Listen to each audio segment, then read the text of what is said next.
Kau layak disembah, Kau yang layak disembah.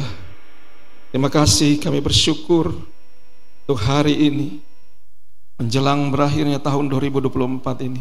Kau masih memberikan kami kesehatan, kekuatan. Kami berterima kasih Bapa untuk segala kebaikan-Mu, untuk segala pimpinan-Mu, sehingga di minggu yang ketiga, di bulan yang ke-12, di tahun 2024 ini, kami dalam keadaan sehat, dalam keadaan kuat. Semua karena anugerah-Mu yang besar dalam hidup kami. Sebentar kami akan dengar firman-Mu, karena firman-Mu adalah makanan bagi roh jiwa kami. Firman-Mu pelita bagi kaki kami dan terang bagi jalan kami. Tuntun hidup kami Bapa lewat kebenaran firman-Mu. Urapi kami semua, urapi hamba-Mu. Terima kasih Bapa, kami siapkan hati kami untuk dengar kebenaran firman-Mu.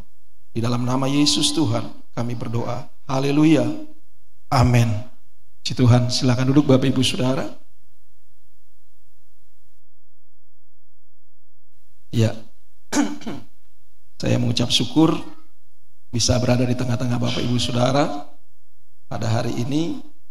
Terima kasih buat Pak Sugi yang sudah hubungi saya. Saya lupa mencatat karena dari bulan Februari tahun 2024 ini.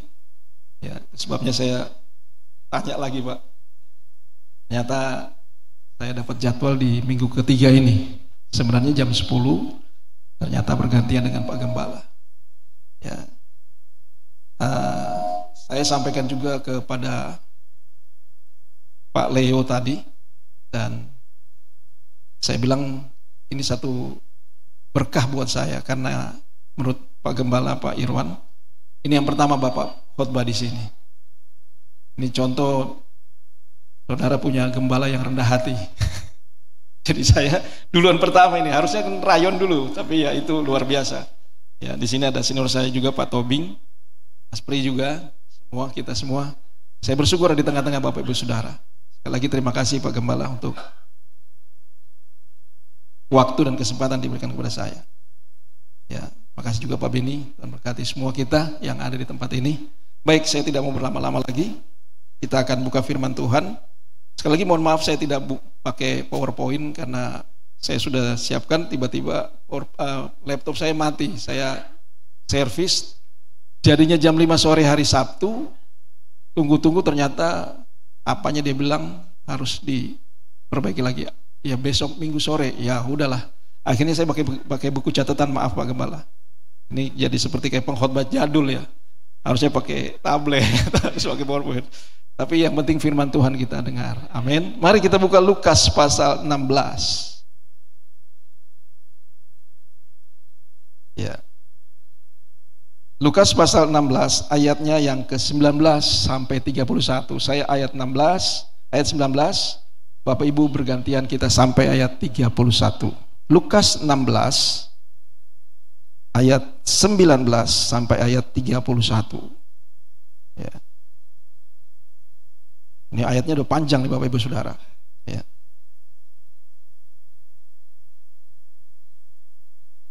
Tapi mohon izin tanya, ini selesai jam 9 ya Pak? Ya. Soalnya kan ada gereja GSJS, gereja 1 jam saja. Ya. Tapi ada yang nggak buka lagi juga Pak Suki, GSJS, gereja setengah jam saja. Baik, kita baca ayat ini. Saya baca ayat 19, Bapak Ibu baca ayat 20, kita bergantian sampai ayat 31. Orang kaya dan Lazarus yang miskin. Ada seorang kaya yang selalu berpakaian jubah ungu dan kain halus, dan setiap hari ia bersukaria dalam kemewahan.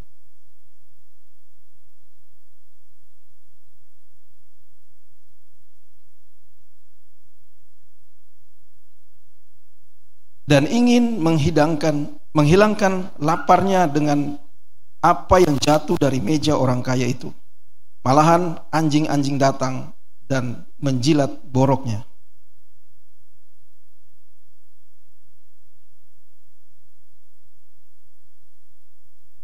Orang kaya itu juga mati lalu dihukum, dan sementara ia menderita sengsara di alam maut, ia memandang ke atas, dan dari jauh dilihatnya Abraham dan Lazarus duduk di pangkuannya.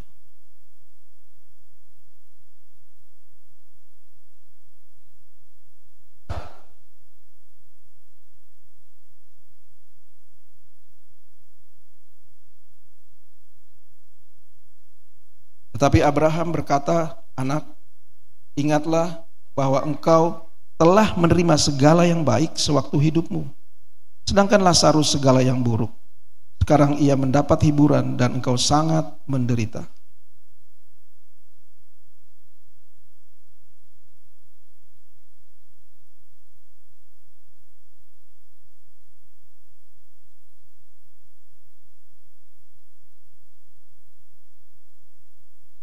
Kata orang itu, "Kalau demikian aku minta kepadamu, Bapa, supaya engkau menyuruh dia ke rumah ayahku."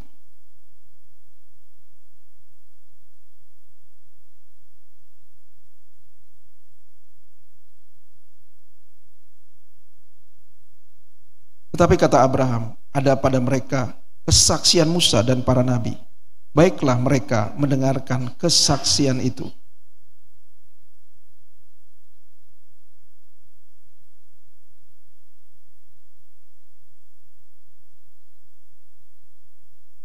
Kata Abraham kepadanya, "Jika mereka tidak mendengarkan kesaksian Musa dan para nabi, mereka tidak juga akan mau diyakinkan sekalipun oleh seorang yang bangkit dari antara orang mati."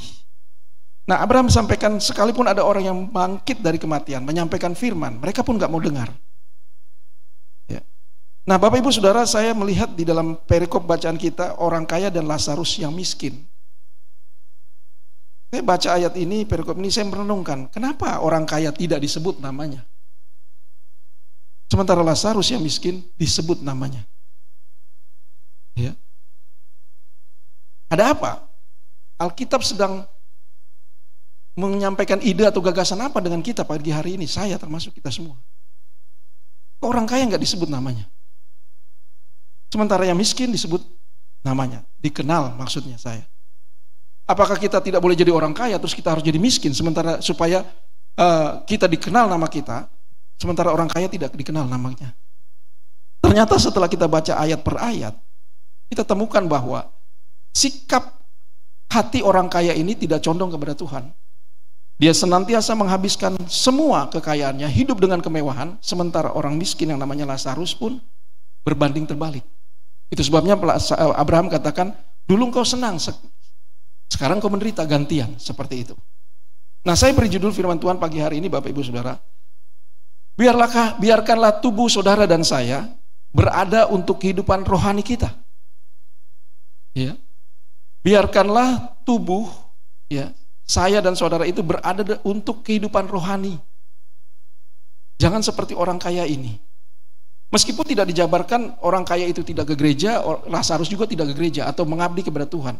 Tapi kita bisa lihat sikap hati dari orang kaya ini. Ya. Seperti itu Bapak Ibu Saudara. Nah, orang mestinya memulai kehidupan imannya dengan mengetahui secara jelas apakah ia mendambakan untuk mewarisi kerajaan surga atau tidak. Itu dulu. Ya. Orang Kristen harus memulai kehidupan imannya dengan mengetahui secara jelas apakah ia dambakan untuk mewarisi kerajaan surga atau tidak. Jadi waktu kita ditanya, siapa di sini mau masuk surga? Semua pasti angkat tangan. Tapi tidak segampang untuk kita mengangkat tangan, Bapak Ibu Saudara. Ya. Keselamatan gratis. Tapi untuk menyelesaikannya keselamatan itu tidak mudah, Bapak Ibu Saudara. Iya. Matius 5 ayat 2 sampai ayat 12. Tuhan Yesus sampaikan khotbah di atas bukit, bicara tentang diberkati atau berbahagia. Di sana diawali dengan kata, Bapak Ibu Saudara, di ayat yang ketiga Matius 5. Langsung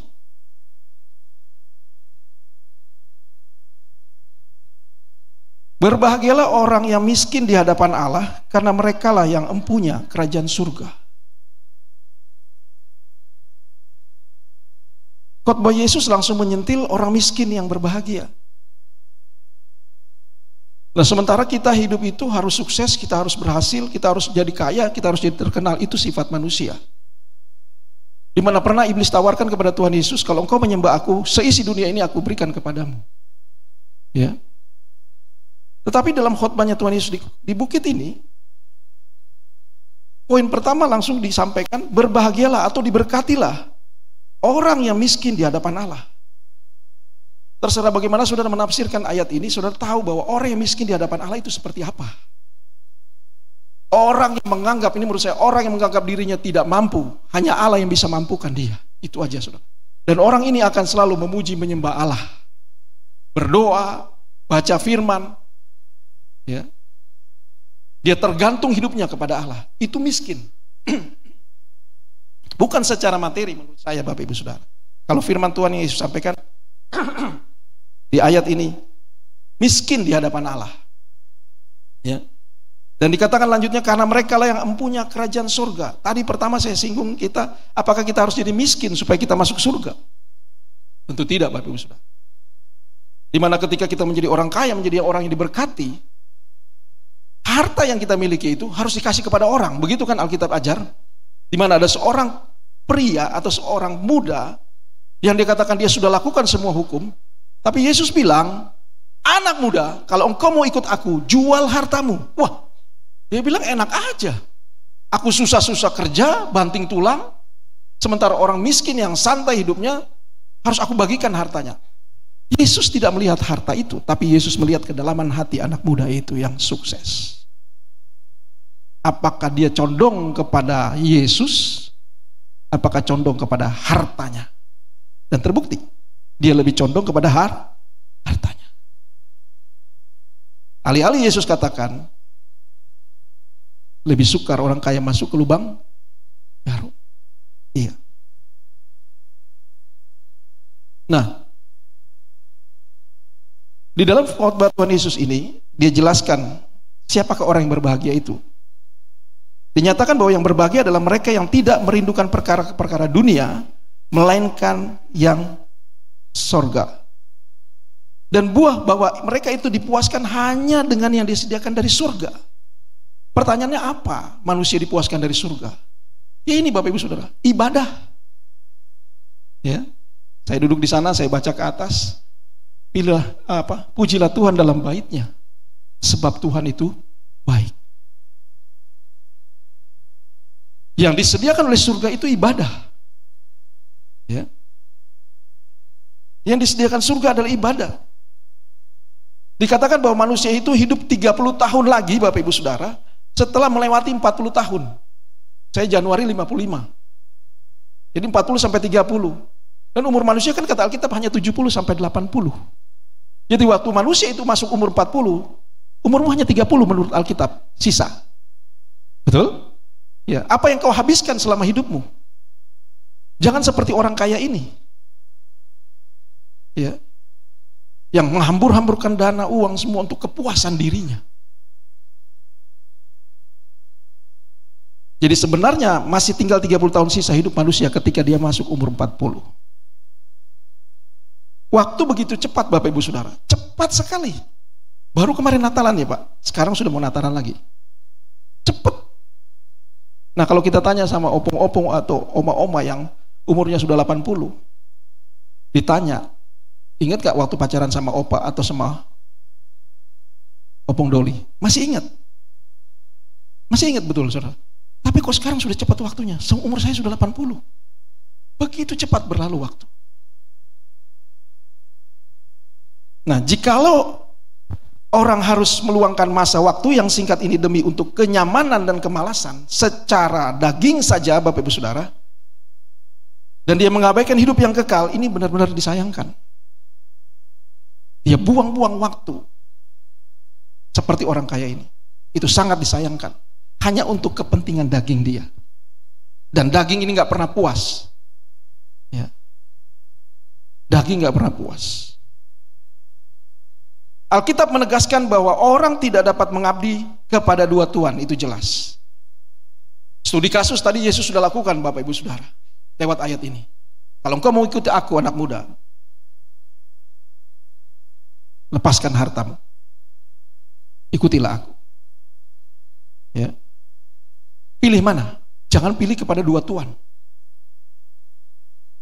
Sebagai akibatnya selama orang itu tinggal di dunia ini, ia diwajibkan untuk memilih antara mengabdi kepada kekayaannya, yaitu materi, ya, sebagai majikannya, atau mengabdi kepada Yesus sebagai Tuhannya.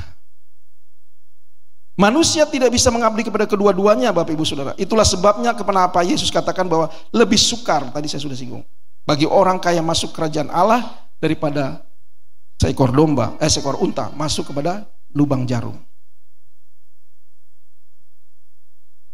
Saudara, bukannya orang kaya tidak bisa masuk kerajaan surga, saudara. Kalau Alkitab menegaskan bahwa hanya orang miskin, maka semua orang akan malas kerja, tidur di rumah, main HP. Ya. Tinggal tanya, "Mah, makan apa hari ini?" Enak banget, saudara. Anak muda seperti itu. Ya. Bukan kerja keras. Ya. Padahal kalau dia keluar di sana, itu banyak pekerjaan. Jadi orang yang nggak kerja ditanya, "Kenapa nggak kerja? Susah cari kerja." Nggak susah, saudara. Asal mau kerja. Kita itu akan menaruh perhatian kepada orang yang mau kerja, betul? Iya, asal mau kerja. Kerja apa aja. Jadi bukan orang kaya tidak masuk surga, Bapak Ibu Saudara. Ya. Oleh karena kekayaannya, tapi karena hatinya begitu terpaut kepada dunia ini. Nah, saudara, ada seorang gembala, ini cerita ya, yang mau sampaikan Pak Tuhan. Ada seorang gembala gereja di Kanada, saya catat di sini, mengadakan tuntutan besar pada persembahan para anggota jemaatnya. Jadi gembala ini minta nuntut terus ya kepada jemaatnya. Ya. Gembala ini tidak mengizinkan uang untuk tinggal 1 detik di tangan para jemaatnya. Ya. Jemaat akan berpikir, ini mata duitan nih gembala ini. Sehingga pada awalnya jumlah jemaat turun drastis. Karena kalau dari mimbar ini disinggung tentang uang, itu jemaat begini. Turun jemaatnya, saudara. Tapi tapi sekarang karena gereja itu uangnya disampaikan kepada pelayanan misi, menopang pelayanan misi, saudara. Uangnya bukan untuk gembalanya, untuk pelayanan misi, ke sana kemari, buka gereja atau dan sebagainya. Bahkan gembala ini mengatakan, seorang gembala yang tidak mendesak hal persembahan kepada jemaat harus berhenti dari pelayanannya. Gembala yang demikian tidak mengasihi jiwa-jiwa dan menganggap penggembalannya sebagai sebuah profesi. Jadi dia mintain uang jemaatnya untuk pelayanan misi. Dan pelayanannya berkembang luar biasa. Kenapa seperti itu, saudara? Supaya jemaat tidak tamak, tidak rakus dengan hartanya. Tidak sama dengan orang muda itu yang diminta untuk datang kepada Yesus, tapi dia lebih milih hartanya. Nah, kenapa gembala ini menekankan terutama pada hal persembahan? Karena ia menganggap bahwa jikalau kekayaan materi jemaat tidak dialihkan kepada Tuhan, roh jiwa jemaat itu tersiksa di api neraka. Contohnya apa? Ini Alkitab barusan. Saya tahu dari Alkitab seperti itu. Saya kira saudara juga tahu. Mereka yang rakus, mereka yang tamat, tidak mikirin orang lain, bahkan mungkin berpikiran yang sama dengan anak muda itu. Gua kerja keras, dapat uang, dapat ini, enak amat, yang malas harus aku kasih. Oh, bukan itu. Tuntutan Yesus, hatimu di mana? Kalau hati kita di surga, harta kita diserahkan ke surga. Di mana hatimu berada, di situ hartamu berada. Betul? Ya. Seperti itu, Bapak Ibu Saudara. Jadi supaya roh jiwa jemaat tidak disiksa di api neraka, kan bukan tubuh yang disiksa di api neraka, roh jiwa yang disiksa, ya kan? Roh jiwa. Mereka yang sungguh-sungguh nanti waktu sangkakala dibunyikan, roh jiwanya dipulihkan pakai tubuh kemuliaan. Tapi mereka yang tidak sungguh-sungguh akan tertinggal, roh jiwanya akan masuk ke dalam neraka seperti yang dialami oleh orang kaya ini. Nah, banyak orang Kristen yang berpikir bahwa seorang gembala yang menekankan hal persembahan itu berarti menghina anggota jemaat yang digembalakannya. Jemaat akan berkata, uang terus tuh pendeta ngomongnya. Ya. Seperti itu. Uang terus. Uang terus. Uang terus, uang terus.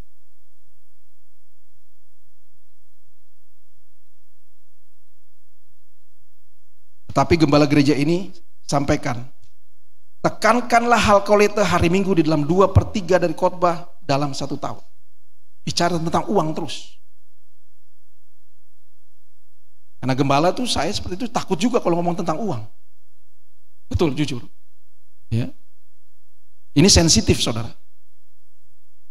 Tapi pelayanan uang itu kalau digunakan untuk pelayanan misi, untuk orang-orang yang tidak punya tempat ibadah, untuk orang-orang yang mau butuh sesuatu untuk pelayanan misi, pekerjaan Allah. Ini pekerjaan Allah, saudara. Kalau pekerjaan Allah dibantu, saudara, saudara juga membantu rekan sekerja Allah. Nah, anggota-anggota jemaat harus membatalkan rencana-rencana kedagingan mereka sehingga mengakibatkan mereka terdesak untuk menggagalkan segala keinginan duniawi mereka supaya bisa berpusat hanya kepada Allah saja. Hanya kepada Allah saja. Kegagalan anak muda itu, dia gagal. Dia tidak berpusat kepada Allah. Jika kita mempunyai harapan atau iman hanya pada kerajaan Allah, kita bakal mengerahkan semua kehidupan iman kita untuk kepentingan kerajaan surga. Itu luar biasa. Nah, Bapak Ibu Saudara, Roh Kudus memperingatkan lebih dahulu kepada kita tentang kerajaan Allah. Makanya pekerjaan Roh Kudus menyatakan kerajaan Allah, darah Yesus yang dicurahkan di dalam atas kayu salib bertujuan buat kita mencicipi lebih awal kerajaan surga. Jadi keselamatan yang kita terima dari darah Yesus yang tercurah itu mencicipi keselamatan pertama. Tapi selanjutnya ketika kita berjalan dalam keselamatan itu, ada banyak tuntutan yang Alkitab minta kepada kita.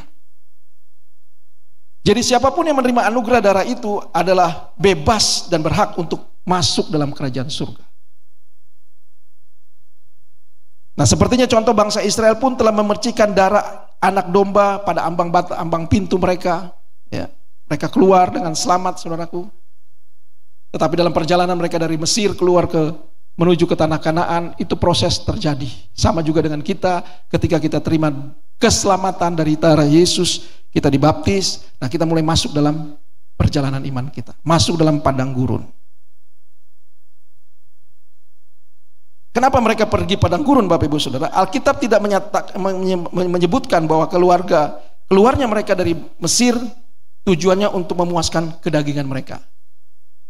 Ada di antara orang Mesir, orang Israel katakan, kenapa Musa engkau bawa aku kemari? Di Mesir kan makanannya enak-enak. Apakah aku supaya mati di sini? Oh, ternyata tidak. Apa tujuan bangsa Israel keluar dari Mesir? Allah bawa mereka keluar. Keluaran 8 ayat 1. Kita baca sama-sama, Bapak Ibu Saudara. Ini tujuan Allah membawa orang Israel keluar dari Mesir. Keluaran 8 ayat pertama. Saya baca buat saudara. Berfirmanlah Tuhan, ya, kepada Musa, pergilah menghadap Firaun dan katakan kepadanya, beginilah firman Tuhan, biarkanlah umatku pergi supaya mereka beribadah kepadaku. Lihat saudara, tujuannya hanya untuk ibadah. Dikeluarkannya bangsa ini dari Mesir hanya untuk ibadah. Kalau hari ini Bapak Ibu Saudara bisa datang ibadah, saudara sedang menggenapi firman Allah. Iya, dibandingkan mereka yang hari ini tahu gereja jam 7 atau ntar jam 10, masih ada di rumah, main HP, lihat YouTube, main TikTok, buka IG, itu aja. Mereka tidak setuju dengan firman Allah. Keluarnya bangsa Israel dari Mesir hanya satu tujuan Allah, supaya mereka beribadah. Saudara, luar biasa. Ya, saya lanjutkan, saudara. Jelas maksud tujuan unik eksodus bangsa Israel dari Mesir keluar hanya untuk beribadah kepada Allah. Ya. Saudara, waktu mereka hanya keluar untuk beribadah, mereka dikejar dengan pergumulan mereka.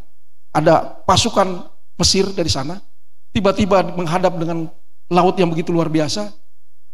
Hanya untuk ibadah, Allah selamatkan mereka. Bahkan di tengah gurun yang panas ada tiang awan.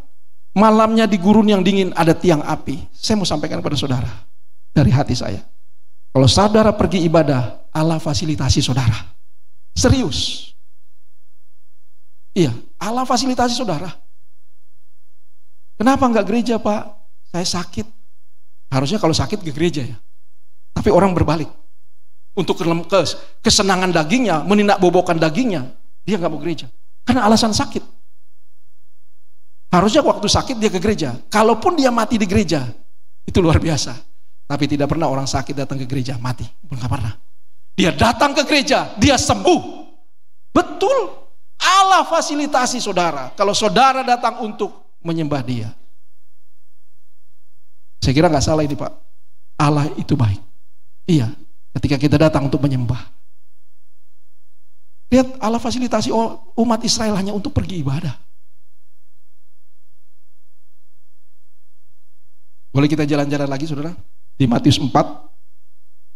Ya. Ini udah 8:30. Waktu begitu cepat ya. Ya, saudara tahulah di Matius 4 ayat 1 sampai berapa itu. Iblis yang mendatangi Yesus, ya, dan mencobai dia. Bukankah engkau anak Allah, kata iblis? Ya. Apakah iblis tahu dia anak Allah? Tahu, tapi iblis bertanya lagi. Iblis berusaha untuk masuk dalam alam pikiran Yesus sebagai manusia. Yesus tidak bilang, iya aku anak Allah, mau ngapain lu? Enggak gitu saudara. Justru waktu ada pertanyaan sama iblis, ada sanjungan dari iblis, Yesus mengkanternya dengan firman Allah. Seperti itu Bapak saudara. Ini ayat terakhir saudara, Yohanes 6 ayat 63. Kenapa harus firman Allah yang Yesus selalu sebut? Ya. Yohanes pasal 6 ayat 63.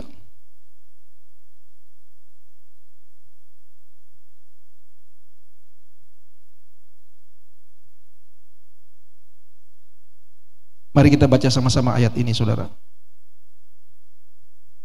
2, 3. Rohlah yang memberi hidup, daging sama sekali tidak berguna. Perkataan-perkataan yang kukatakan kepadamu adalah roh dan hidup.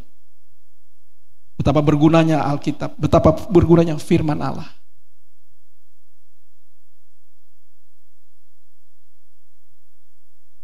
Ini tentang roti hidup. Yesus katakan, rohlah yang memberi hidup, daging sama sekali tidak berguna. Sama sekali tidak berguna. Jadi apa yang dikejar manusia selama ini di mata Yesus tidak berguna. Paulus berani mengatakan, apa yang ku kejar dulu aku anggap sampah. Tapi sekarang aku mengejar Kristus. Jadi rohlah yang memberi hidup, daging tidak sama sekali berguna. Kejarlah perkara-perkara di atas, amin. Perkara-perkara ilahi. Nah, perkataan-perkataan yang kukatakan kepadamu adalah roh dan hidup. Makanan firman Allah yang kita terima Bapak Ibu Saudara, untuk mengenyangkan roh jiwa kita.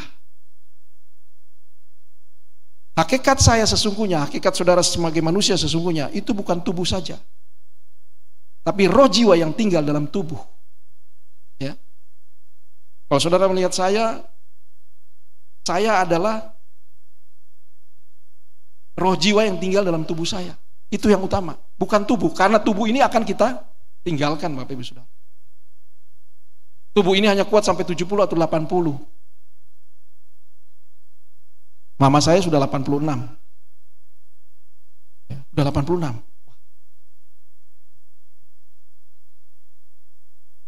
Kakak sepupunya kemarin sudah stroke.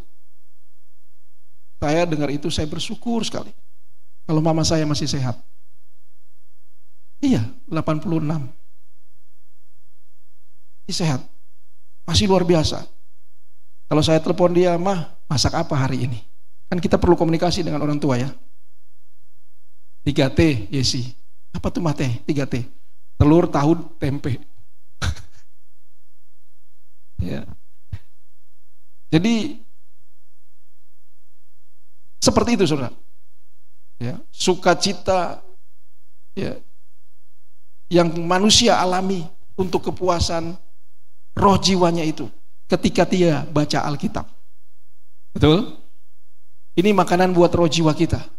Inilah perkataan-perkataan yang memberi hidup. Saudara jangan jadi seperti orang-orang di luar sana yang menganggap perkataan dari Alkitab ini sudah tidak relevan. Jangan, tetap baca Alkitab, tetap renungkan firman Tuhan. Ya. Karena daging yang kita kejar itu tidak berguna. Sama sekali. Lah, Yesus nggak bohong, saudara. Kalau Yesus katakan A, ya A itu, saudara. Saya ulangi lagi ayatnya ya. Rohlah yang memberi hidup. Karena di King James ini tulisannya merah, berarti Yesus yang ucapkan. Apa yang Yesus ucapkan itu gak pernah hoax, gak pernah asbun.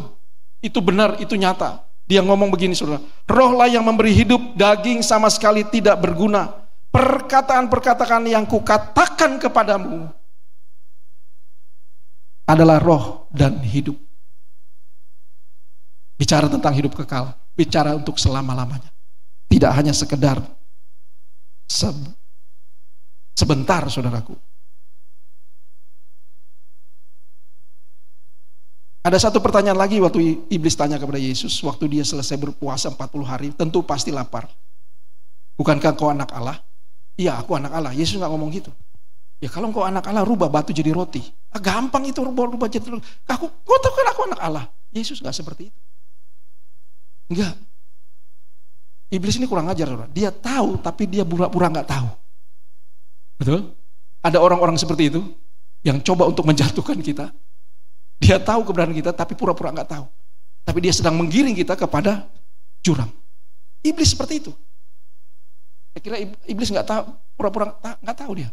Dia tahu itu anak Allah. Serius. Kalau engkau anak Allah, rubah batu jadi roti. Yesus nggak bilang, gampang itu, aku anak Allah. Kau kan tahu. Oh enggak, dia langsung kepada firman di kitab perjanjian lama.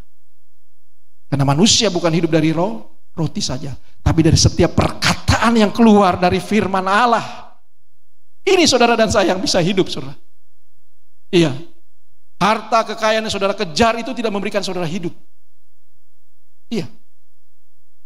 Kan di awal kita sudah sama-sama lihat, baca. Lazarus dengan orang kaya ini. Bahkan orang kaya tidak dicatat namanya. Anak muda yang kaya pun tidak dicatat namanya, saudara. Saya